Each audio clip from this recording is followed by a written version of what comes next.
Volta com o Jornal da Manhã, trazendo agora aqui para os nossos ouvintes a nossa entrevista com o ministro das Comunicações, Fábio Faria, está conosco aqui no estúdio. Ministro, bom dia, seja bem-vindo aqui à Jovem Pan News Natal. Bom dia, Jussara, bom dia, Virgínia, bom dia a todos do Jovem Pan News Natal e do programa Jornal da Manhã. Vamos lá, vamos conversar aqui, né? Já convidamos também os nossos ouvintes a participarem aqui conosco, 999891263 ou pelo nosso chat no YouTube. Ministro, a semana começou turbulenta, né? Depois que o presidente Bolsonaro entregou ao Senado um pedido de afastamento do ministro Alexandre de Moraes. Ontem, governadores de 24 estados, né, se reuniram em defesa aí de uma reunião com o presidente da República para tentar pacificar as instituições. E a gente quer saber, né, se o senhor acredita que essa é uma boa estratégia, né? Os governadores, eles são bons interlocutores? Nesse momento? Nesse momento. Então, eu assumi no meio do momento igual a esse, no ano passado, 18 de junho de 2020, se fizer uma rápida recordação, estava ali num momento de tensão máxima ali entre os poderes. Ministros do TSE contra do STF, o presidente, ali tinha o inquérito das fake news avançando, tinha o processo de WhatsApp que estava avançando também no TSE, e a gente conseguiu fazer ali naquele momento um armistício, né? Ficamos ali praticamente 120 dias, né, em momento de paz. Mas desde que teve a eleição, né, o Brasil tá muito dividido. E eu acredito que na volta do candidato, né, que agora pode ser candidato ex-presidente Lula, uma decisão do Fachin, monocrática, isso gerou ainda mais uma animosidade. E de lá para cá tem tido constantes, né, ações e reações, porque muita gente, eu digo, você tem que sair daquele lugar que você está, que você vive, tentar ver de fora, tentar entender os outros, né? Entender o porquê aquela pessoa está tendo essa reação. E hoje no Brasil ninguém está conseguindo fazer isso. Você não está suportando quem pensa diferente de você. Tá até chato você sair para bater papo, conversar, você não tem um grupo de WhatsApp, você fala de política, vira uma briga. E isso essa mesma tensão está em Brasília. E assim, não é o que ninguém quer, né? A gente quer que tenha um ambiente de paz, de harmonia entre os poderes. Eu até postei hoje nas minhas redes. Óbvio que eu sou a favor da harmonia e separação dos poderes. Todo mundo é. Mas para isso acontecer, todos têm que ceder, não é só um. E muita gente cobra só do presidente, como se eles fizessem todas as ações sem que ninguém tenha feito com ele antes. Então, assim, são ações e reações. Um vai dobrando a aposta, o outro dobra a aposta, o outro dobra a aposta. E todo mundo tem suas armas, né? O judiciário tem as armas dele, o executivo tem as dele. O legislativo tem as dele também. Então, é importante que ninguém as use, né? Mas quando isso vai acontecendo, eu só acredito que acredito sim que vai chegar o momento que eles vão conversar. O presidente Fux tem uma boa relação com o presidente Bolsonaro, o deputado Arthur Lira, presidente da Câmara, também, o presidente do Senado, Pacheco, também. Eu acredito que em breve, não sei se agora, acho que agora tem que esperar esfriar um pouquinho, eles vão sentar para conversar, para colocar ali os pingos nos is e tentar aí delimitar aí para que não haja interferência de um poder no outro e a gente consiga conviver harmonicamente. Ministro, o senhor falou aí que é preciso que cada um faça a sua parte na hora que se busca aí amenizar o clima político e institucional que se acirrou nos últimos dias. Qual seria a parte do judiciário especificamente que teria que ser feita nesse momento para se alcançar esse objetivo? Tentar entender o que é que está incomodando muito, né, o executivo. Por exemplo, no voto auditável, ali começou, o PT era a favor, o PCdoB era a favor, os partidos de esquerda eram a favor de ter um voto auditável, uma auditabilidade maior. Quando viram a bandeira do presidente Bolsonaro, todos que eram a favor viraram contra, todos, virou Bolsonaro versus todo mundo. Aí quando teve a decisão de votar no plenário, a gente tinha dois caminhos ali. Se a votação, porque estava precificado que não ia ganhar porque era PEC. Se a votação fosse muito ruim, Bolsonaro ia sair como voto vencido, não ia ter nenhum tipo de acordo. E a votação depois que ela saiu vitoriosa, né, teve uma maioria 229 a 213, se eu não me engano. Se fosse um projeto, os números não estão 100% checados, mas assim, foi uma maioria em torno de 10 a 20 votos. Se fosse um PL, um projeto de lei, teria sido aprovado. No outro dia, o próprio presidente Arthur Lira disse: eu vou conversar sim com os ministros do TSE para tentar buscar uma solução, um intermediário, um acordo. Por quê? Porque o Congresso representa o povo. E aquela votação expressiva mostrou que não era apenas de um grupo bolsonarista. Ela se refletia em todas as bancadas. Um sentimento de... É igual, eu digo, tem um WhatsApp. Eu acredito no WhatsApp. Piamente. De ponta a ponta ele é seguro. Agora, eu tenho verificação em 2 etapas. Não é porque eu não acredito na primeira. É uma checagem a mais. E se existe esse tipo de discussão, eu acho que cabe um bom senso do próprio TSE falar: pessoal, vamos aqui fazer uma auditabilidade maior, para que ninguém ache que tem algum tipo de erro, de equívoco. Abre isso aí para todo mundo, entre os advogados, coloca em X% das urnas ao invés de 100%. Então é a mesma forma, eu acho que vale essa mesma conversa. O que é que está incomodando aí? Realmente uma coisa que incomodou muito foi essa questão da monetização, da proibição da monetização pelo YouTube dos sites de direita. Isso incomodou bastante os apoiadores. Porque isso não é um dinheiro do governo federal, Não é, a gente não pode, o governo federal não pode, a SECOM, dar dinheiro para blog. Mas o YouTube faz a monetização. E na hora que a gente viu o banimento de 10, ali de 11, a gente não viu nada, nenhum site de esquerda. Isso causa uma revolta. Outro ponto que eu acho que foi, que ali, naquele momento ali, tem causado uma certa comoção, até vi um vídeo hoje, Sérgio Reis, com 81 anos, por causa de um áudio que ele mandou ali para uma pessoa. Assim, qual é o que isso gera? É um cantor, que tem uma história, outros sertanejos envolvidos, então assim... O áudio foi para um amigo, O áudio para um amigo, que várias pessoas passam esse tipo de áudio. Assim, qual o temor que Sérgio Reis tem para destruir a República, para fazer aplicar um golpe? Assim, então, assim, eu acho que isso só vale, Virgínia, numa conversa franca. Você está ali na mesa, o presidente Bolsonaro, o presidente do Supremo, com o presidente do Senado e da Câmara, e ter uma conversa. Sempre quando conversa, desarmado, a gente consegue chegar num acordo. Mas eu digo que o que vem acontecendo com o presidente, ele tá reagindo a constantes coisas que estão incomodando ele, que talvez a justiça não saiba.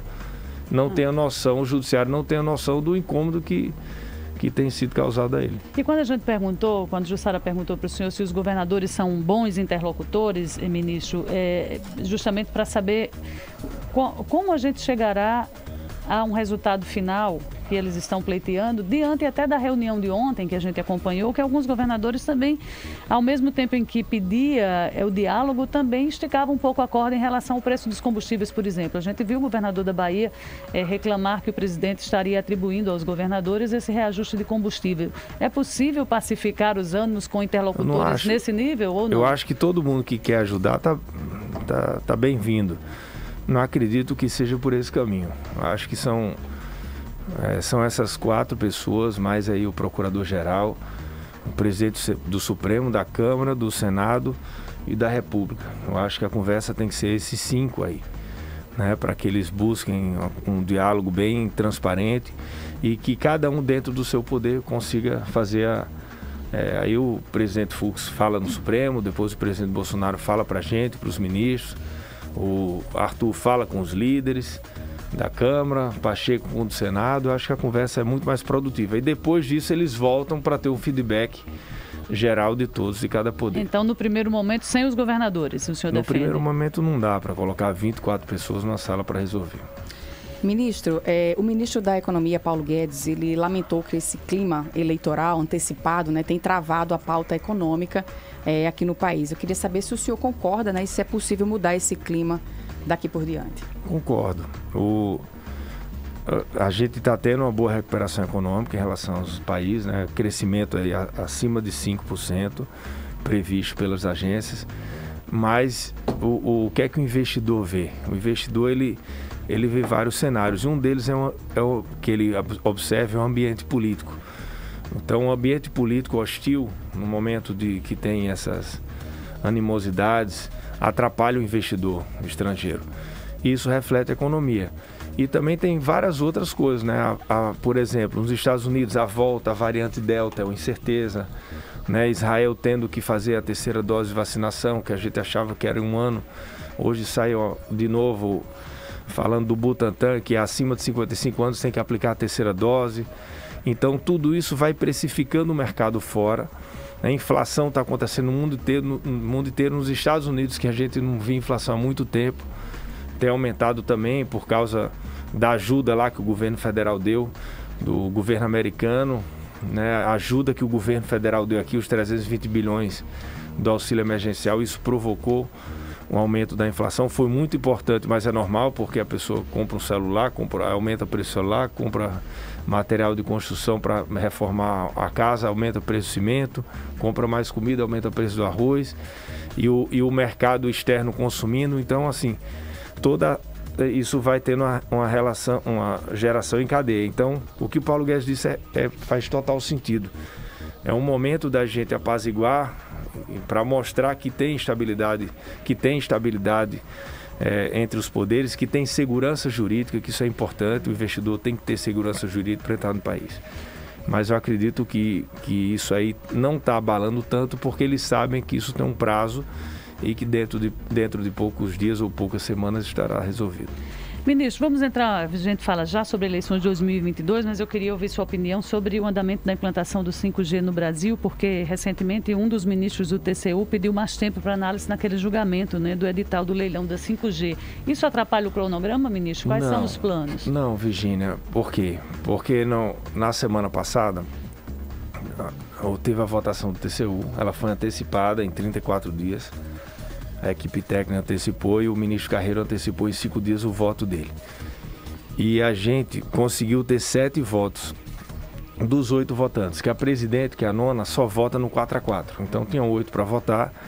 O ministro Haroldo Cedrais pediu vista de 60 dias. A vista foi derrubada para 1 semana. Vai ser retomado amanhã às 14h30 no TCU. E o próprio ministro Bruno Dantas, acompanhado de outros ministros, entenderam que ali a própria Anatel poderia já dar andamento no edital, porque o TCU é importante para dar segurança jurídica, né, para quem for investir, né? Para quem for investir. Mas diante de já 7 votos dos 8 e diante de que até o leilão, né, a publicação do edital para ter o leilão, já teríamos a conclusão do processo, então já deu um sinal verde para que a Anatel desse os próximos passos. E o leilão do 5G vai transformar o nosso país, vai transformar o nosso estado. Natal terá 5G funcionando já até julho do ano que vem.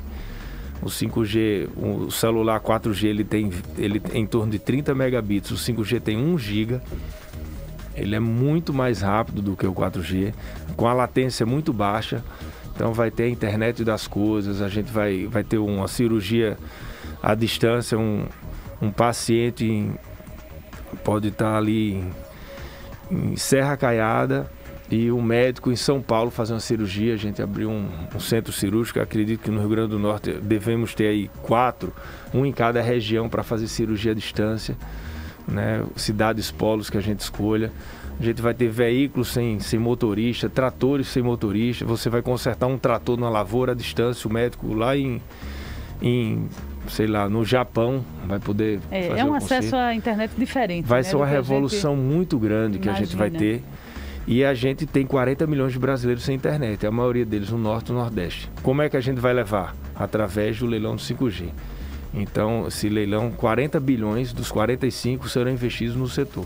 E é importante lembrar também que nesse leilão, né, deve se prevê também que se chegue a locais que não tenham tanta lucratividade para a empresa, como também para aqueles potenciais. É preciso ter esse equilíbrio social. Se a gente não coloca isso no leilão, por exemplo, se ele é arrecadatório, que é o leilão que você paga autônomo para o governo, você não consegue buscar o dinheiro de volta, né? O FUST já existe há 20 anos e nunca voltou R$1, que era para o setor. Como é que a gente ia colocar o leilão nas 27 capitais, sem que fosse exigência? Eles iam colocar no Rio, São Paulo e Belo Horizonte, e Brasília. Então não, vai ter nas 27. Depois a gente colocou em todas as cidades acima de 500 mil habitantes, depois de 300 mil, até finalizar o último ano com todas as localidades acima de 600 habitantes. Então o 5G vai para todo lugar. Abaixo de 600 habitantes, que são pequenas vilas, quilombolas, a gente está levando via Wi-Fi Brasil, que é a internet por satélite. Ministro, qual é a diferença entre o 5G e o Brasil Conectado? São duas coisas diferentes? Como é que a gente... O Brasil Conectado é um programa, né, dentro do Ministério. O 5G ele é diferente de tudo, porque hoje você está numa cidade, por exemplo, você está aqui em Açu, por exemplo. Lá você vai passar, vai ter uma torre do 4G. E essa torre, ela é para pegar ali na cidade de Açu, é para pegar Ipanguaçu, enfim, ela ir para toda a região. Mas se em alguma região ali tiver uma montanha, depois da montanha ela não pega. Se tem um prédio alto, depois do prédio não pega. Já foge o sinal. Já foge o sinal. Por isso que quando a gente vai na estrada, pega, tem hora que pega, tem hora que não pega, tem hora que pega, tem hora que não pega. No 5G isso não vai ter, porque no 5G vai ser todo de fibra óptica, vai ser todo furado, né? E vai ter antena a cada 100 metros. Então nós temos no Brasil 100 mil antenas, no 5G serão 550 mil. Então assim, não vai ter problema de sinal onde tiver cobertura de 5G, entendeu? Não vai ter área sombria, não vai ter ponto cego, não vai ter nada. Onde tiver cobertura vai ter 100%. Então a diferença é muito grande. E o interesse nosso é que a gente consiga acelerar o mais rápido possível as obrigações. E mesmo o que Virginia perguntou lá atrás, o prazo está garantido, está mantido em julho do ano que vem, 5G em Natal. Pois é, vamos acompanhar, porque a tecnologia, né, a gente sabe que está na base de todo o nosso desenvolvimimento. Ministro, mas o senhor chega ao Rio Grande do Norte, está aqui desde ontem, a gente já acompanhou o senhor em vários locais, muitas entrevistas, e coincidentemente junto com o ex-presidente da República, Luiz Inácio Lula da Silva. Essa vinda ao Estado nesse momento é uma estratégia política, ministro? Não, eu estou aqui, estava semana retrasada, é normal, já estava agendado.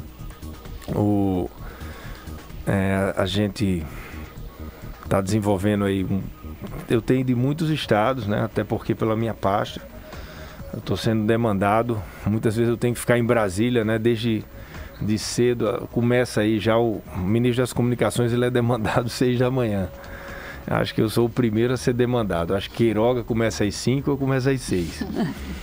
Então a agenda nossa é muito intensa, mas absolutamente nada a ver, coincidência, até porque o que eu acompanhei das agendas do ex-presidente Lula são todas internas e escondidas. Agora ele vai hoje visitar uma obra que é o Museu da Rampa, está marcado na agenda dele para logo mais, e é uma obra que recebe investimentos do governo federal. Nós estivemos lá, inclusive. O senhor esteve recentemente por lá também, Estivemos lá com o ministro Gilson, do Turismo, com o ministro Rogério. Isso foi 30 dias atrás, pouco recente. Mais de 30 dias atrás.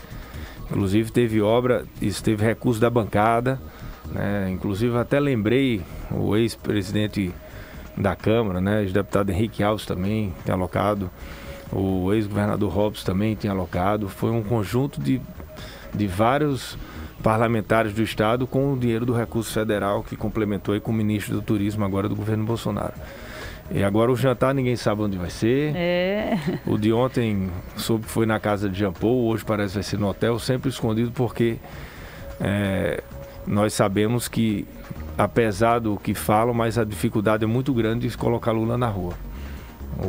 Porque o PT vai junto e sempre tem uma grande quantidade de pessoas, né, que vão protestar porque sabe o que aconteceu durante esse período aí, esses 14 anos. Muita gente não quer o PT de volta. Por isso que eu digo, 2022 não vai ser Lula versus Bolsonaro, vai ser o PT versus o anti-PT.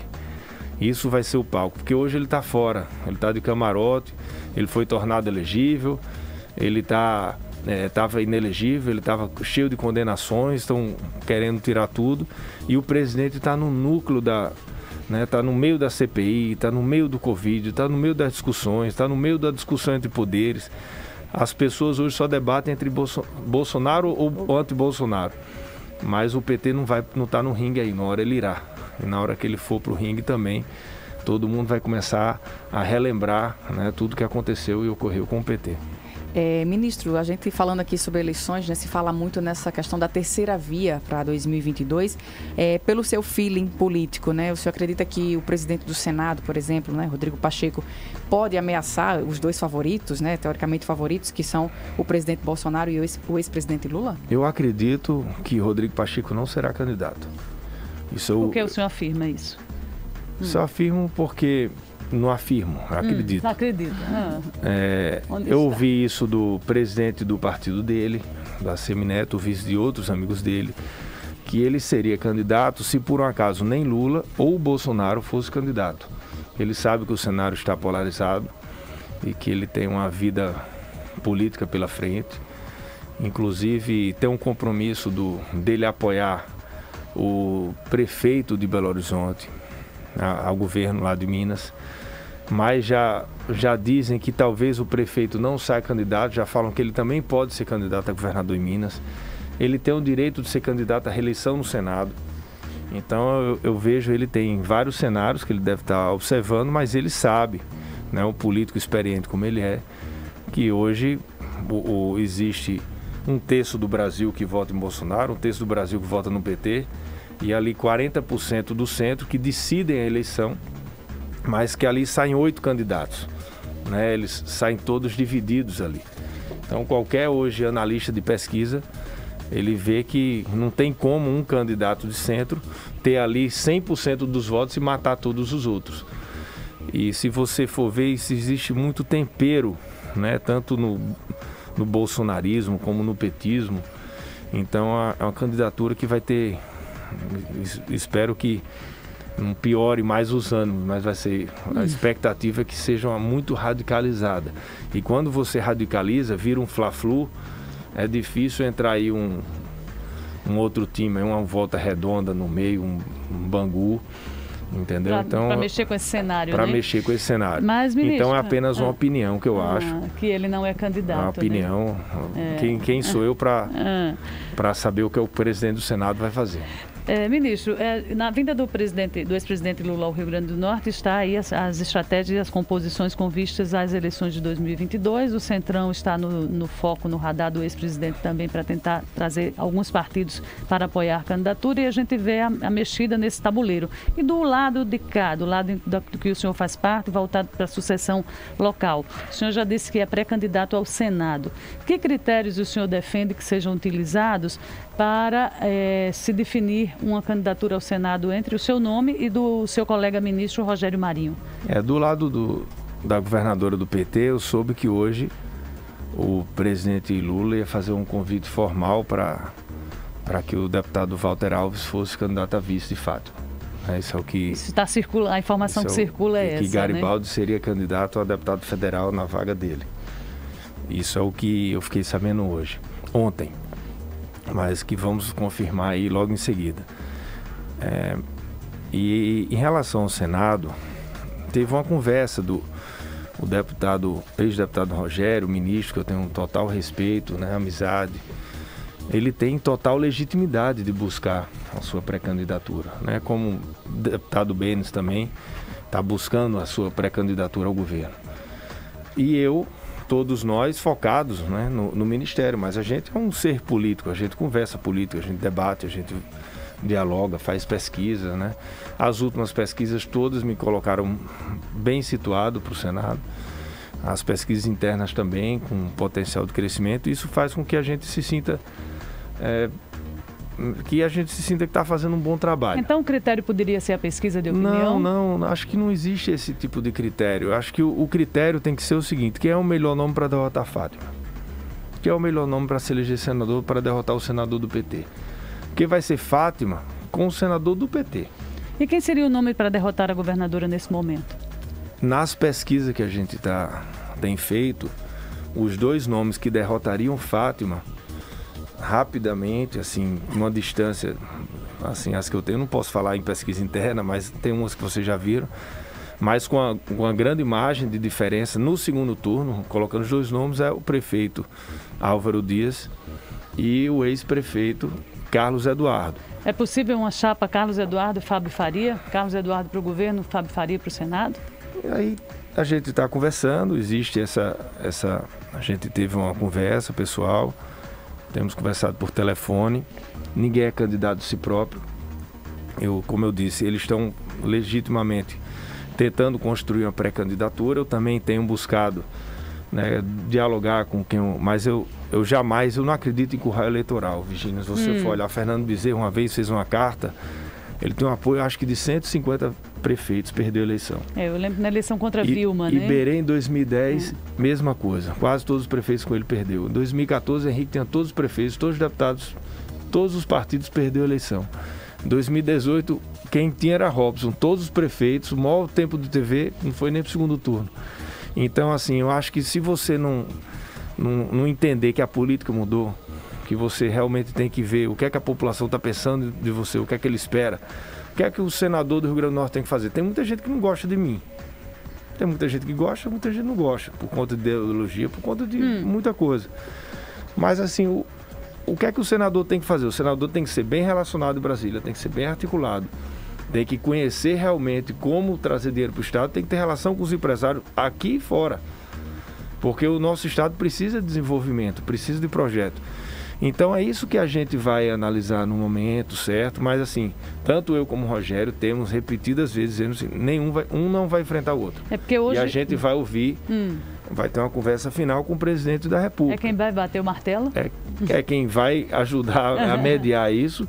E a gente colocou um prazo para decidir isso em dezembro. Então chegaremos em 2022 com a definição do candidato ao Senado. Ministro, eu queria perguntar para o senhor, a gente está acompanhando a CPI da Covid aqui na Assembleia Legislativa e nas conversas de bastidores a gente ouve muito falar que um dos pedidos que foi a quebra do sigilo bancário da CESAP, da Secretaria Estadual de Saúde, seria para os deputados fazer uma espécie de caminho do dinheiro da Covid no ano de 2020, que foi aplicado pelo governo do Estado. Esse caminho do dinheiro pode chegar, ministro, àquela afirmação que o senhor fez ainda no ano passado, de que recursos do governo federal teriam sido utilizados para quitar folhas de pagamento em atraso?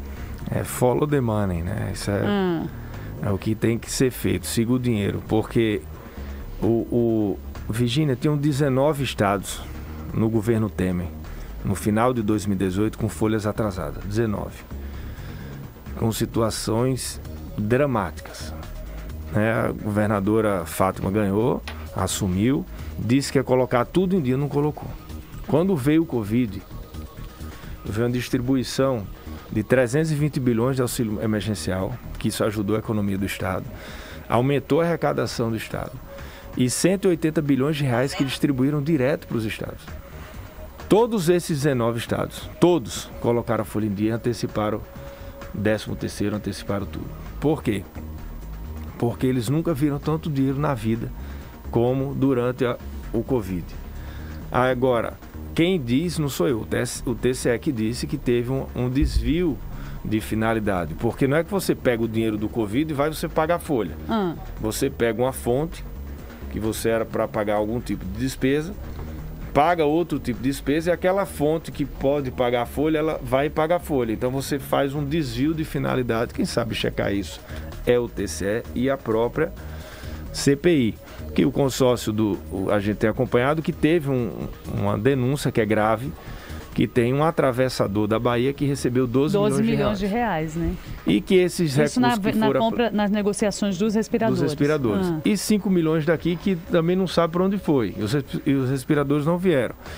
Então, eu acredito que é importante que se cheque todas as informações, até para ter clareza, entendeu? Se a governadora usou, né, o dinheiro para pagar, olha, usei mesmo, e foi assim e tal, e que se entenda aí com a Assembleia, com o TCE, entendeu? Agora, o que tem que acontecer é o seguinte, que as vacinas que vieram para o Rio Grande do Norte foram do governo federal, esse dinheiro que veio foi do governo federal, e assim, eu sinto muita falta de uma transparência do governo estadual, de quando vem uma verba de um deputado federal, de um senador, do governo federal, que se cumpra o básico, né, a transparência. Agradecer aqui o governo, ao Ministério que enviou esse recurso.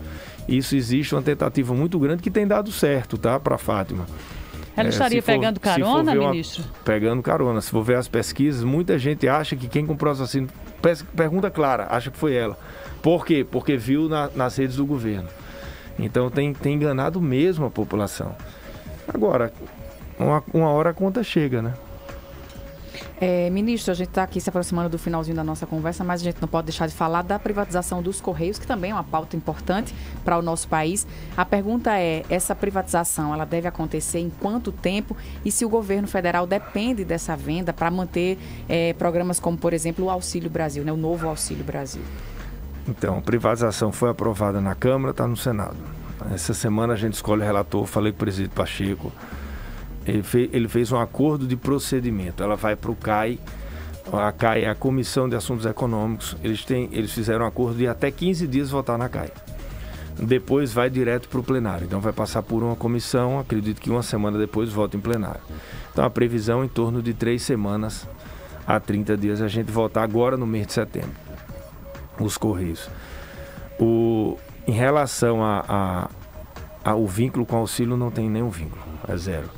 Tá? Até porque depois que passa do Senado, vai pro TCU, tem vários trâmites. Todo um processo ainda. Todo um processo, isso deve ocorrer em torno no primeiro trimestre do ano que vem. Então, isso é a importância, por quê? Porque os Correios têm perdido todos os anos uma receita muito grande de encomendas. Os Correios, ele entrega cartas, entrega boletos em 95% do Brasil. E ele só faz isso porque ele ganha dinheiro com encomendas. Então, ele consegue essa mão aqui da encomendas pagar esse custo aqui que consta na Constituição. Só que todo ano ele tem perdido em torno de 20% das receitas de encomenda, de market share. Para quem? Para Magazine Luiza, para Mercado Livre, para o Amazon, para todas essas empresas internacionais e nacionais. Vai chegar um tempo que ele vai perder 100%. Aí o que é que sobra? Sobra um custo de 20 bilhões dos Correios para a União manter, nem cabe no teto, não tem como manter. Então esses serviços postais aqui, obrigatórios da universalização, não vão ocorrer. Então ou a gente vende agora, ou privatiza agora, para que a gente possa cumprir o que manda a Constituição, ou teremos um problema grave aí, se for resolver isso daqui a 3, 4 anos, talvez não tenha nenhum comprador. Então a hora seria essa, da privatização dos Correios. Mas, dúvida. Ministro, me diga uma coisa só para a gente encerrar. O senhor sai daqui, tem agenda marcada com o prefeito de Natal, Álvaro Dias, né? Qual vai ser o papo o tema dessa conversa? Política? Vou visitar Ezequiel, depois vou dar mais uma entrevista e volto. Não, bater papo mesmo. Tem muitas obras nossas do Ministério, vários programas do Ministério das Comunicações com o prefeito Álvaro. Eu vim ajudando muito antes até do ministro Rogério Marinho entrar. Todas as vezes que tinha os pagamentos todos com o ministro anterior ao Rogério, do saneamento, desde o começo da gestão Álvaro, eu que estava conseguindo, né, com o presidente ali, com o ministro. Então eu tenho uma admiração por ele, de amizade normal. E a gente tem vários processos. Estivemos juntos na divisa ali de São Gonçalo com o Natal. A gente fez uma parceria com o Banco do Gancho, Viaduto, né? Depois uma parceria do Banco do Brasil. Tem vários pontos de Wi-Fi Brasil que a gente está fazendo. Então, assim, conversar política, bater papo normal e falar sobre os projetos que a gente tem em comum. A pauta principal é os projetos do Ministério das Comunicações. Mas lembrando os números da pesquisa ele, né? Ele sabe. Ele já sabe. Nós conversamos com o ministro das Comunicações, Fábio Faria. Ministro, muito obrigada pela gentileza de vir até aqui conversar com a gente. A gente sabe que a agenda é corrida. Se você perdeu essa entrevista, não conseguiu acompanhar tudo, né? Ela vai ficar disponível aqui pelo YouTube da Jovem Pan News Natal. A gente vai se despedindo aqui desse Jornal da Manhã, desta terça-feira. Mais uma vez, muito obrigada, ministro. Virgínia Tchelle, Ricardo Santos, muito obrigada pela parceria. Às 10 horas tem Pan News em Revista. Obrigada a todos, uma boa terça. Obrigado a todos, foi um prazer estar aqui. Obrigada, ministro.